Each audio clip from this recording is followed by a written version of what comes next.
Everyone, मैं हूँ शालिनी और आज फिर से आप लोगों के लिए कहानी लेके आई हूँ और मैं ये उम्मीद करती हूँ कि आपको ज़रूर पसंद आएगी।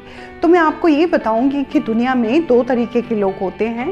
पहले वो जो कि बहुत आलसी होते हैं, पूरे टाइम लेटे रहते हैं और रोते रहते हैं कि भगवान ने तो हमारी किस्मत ही अच्छी नहीं बनाई, तो हम क्या कर सकते हैं। और दूसरे वो होते हैं जो कि बहुत मेहनती होते हैं और साथ में अपना गोल सेट कर लेते हैं कि उनको वहाँ तक पहुँचना है, उसको अचीव करने के लिए वो कड़ी मेहनत करते हैं। जो मेरी कहानी का हीरो है वो सेकंड कैटेगरी में आते हैं। बहुत ही साधारण से देखने में और उनकी छोटी सी हाइट और साथ में ही सांवला कलर और बहुत हीरो जैसा कुछ भी नहीं है उनमें देखने के लिए। और उनका नाम है नवाजुद्दीन सिद्दीकी। नवाजुद्दीन सिद्दीकी का जन्म 19 मई 1974 में एक मुजफ्फरनगर में एक छोटा सा गांव है बोदाना, वहाँ पे हुआ। और उनके पिताजी एक किसान हैं और आरा मशीन चलाने के भी काम करते थे। जो नवाजुद्दीन के 9 भाई बहन हैं, जिनमें से जो नवाजुद्दीन हैं सबसे बड़े, और इनके 7 भाई हैं उनको मिला के और 2 बहनें।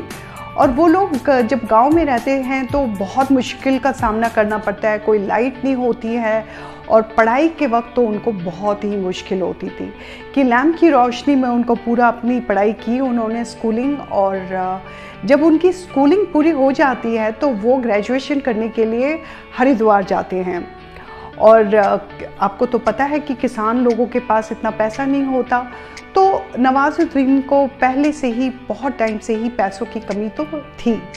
और वो जब वहाँ पे जाते हैं ग्रेजुएशन के लिए तो उनको काफ़ी मुश्किलों का भी सामना करना पड़ता है। साथ ही वो अपना खर्चा चलाने के लिए एक केमिस्ट शॉप में एज ए सेल्स पर्सन काम कर लेते हैं।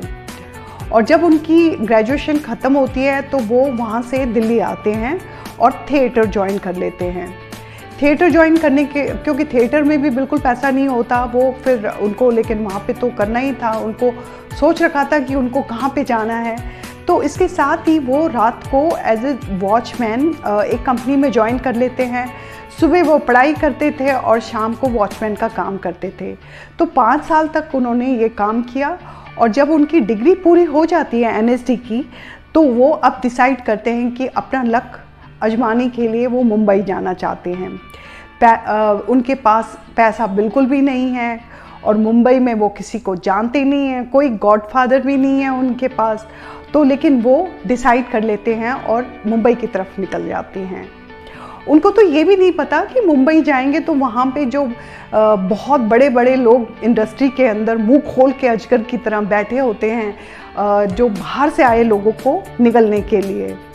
वो पहुंच जाते हैं मुंबई और ना अब उनके पास पैसे, ना रहने का ठिकाना और ना खाने पीने का। लेकिन वो बस कुछ टाइम तो सड़कों में ही गुजारते हैं और इधर उधर भटकते रहते हैं। और कुछ टाइम के बाद उनको उनके सीनियर जो NSD में थे वो मिलते हैं।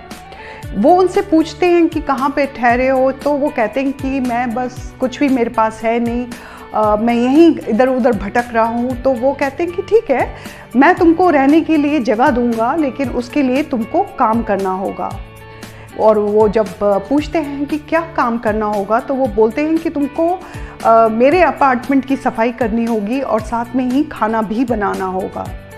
और अब उनके पास, नवाजुद्दीन के पास तो कोई ऑप्शन नहीं था, वो मान जाते हैं उस बात को। और वो सुबह जल्दी उठते हैं, पूरे घर की सफाई करते हैं और उसके बाद खाना बनाने के बाद वो जाते हैं और काम ढूंढने के लिए। काफ़ी मेहनत करते हैं, कोई काम उनको नहीं मिलता।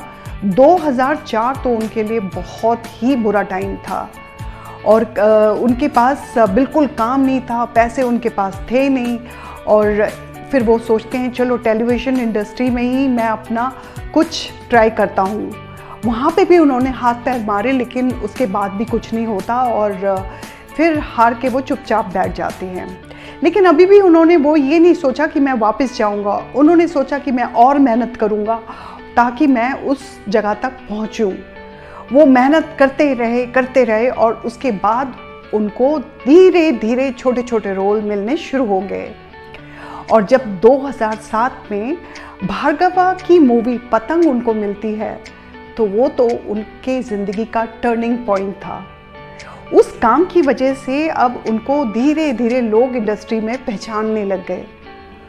और फिर उनको 2010 में जब पीपली लाइव मूवी मिली तो बस उनका तो बिल्कुल चेंज हो गया। एक के बाद एक उनको मूवी मिलती गई और उन्होंने पीछे मुड़ के बिल्कुल भी नहीं देखा, क्योंकि ये सब तभी हुआ क्योंकि उन्होंने हिम्मत नहीं हारी और बहुत ज़्यादा मेहनत की और उसके बाद अपना गोल अचीव कर लिया। वो तो आप लोगों को भी पता होगा। तो मैं इसके साथ ये कहानी मैं यहीं ख़त्म करती हूँ, लेकिन मैं ख़त्म करने से पहले ये बोलूँगी कि आप लोगों को भी अपना गोल सेट कर लेना चाहिए और वहाँ तक पहुँचने के लिए कड़ी मेहनत करनी चाहिए। तो इसके साथ ही ये कहानी यहीं ख़त्म होती है और मैं आप लोगों को बोलूँगी कि मेरे चैनल को जितना हो सके लाइक, सब्सक्राइब और शेयर करें। और मैं जल्दी से मिलती हूँ दूसरी स्टोरी के साथ। Thank you so much. नमस्ते।